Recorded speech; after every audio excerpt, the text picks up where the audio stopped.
আছেন? সবাই ভালো আছেন? আপনাদের দ্বারা আমিও ভালো আছি। তো আজকে আমি ঢাকা কেরানীগঞ্জ হরজতপুর পাহাড়গ্রাম গরুর হাটে চলে যাচ্ছি। তা কীরকম দামে কীরকম গরু উঠেছে তা আপনাদের তুলে ধরব। ঢাকা হরজতপুর থেকে বলছিলাম। এই যে দেখেন দর্শক, অনেক বড় বড় গরু উঠেছে ঢাকা হরজতপুর পাহাড়গ্রামে।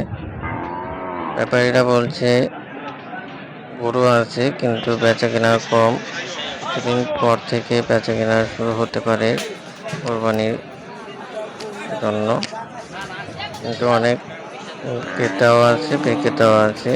গরু দেখতেছেন অনেকে, পছন্দ হলে দামে পৌঁছালে গরু নিচ্ছেন। এই দেখেন অনেক বড় বড় বলদ, অনেক বড় বড় সাহিওয়াল গরু উঠেছে ঢাকা হরজতপুর থেকে।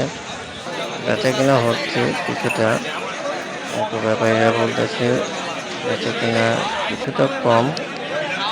বেচা কিনা হচ্ছে কিন্তু অনেক কম। ব্যাপারীরা বলতেছে কিছুদিন পর থেকে বেচা কিনা জমজমাট হতে পারে। সবাই আমার চ্যানেলটাকে বেশি বেশি সাবস্ক্রাইব করবেন এবং লাইক শেয়ার কমেন্ট করবেন। আর যারা নতুন নতুন ভিডিও পেতে চান সবাই আমার চ্যানেলটাকে বেশি বেশি সাবস্ক্রাইব করে রাখবেন।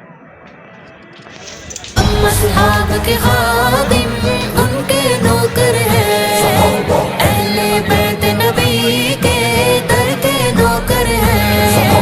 हम असहाब के खादिम उनके नौकर हैं, अहले बैत नबी के दर के नौकर हैं। हम सिद्दीक उमर वाले, हम उस्मान हैदर वाले, हम सिद्दीक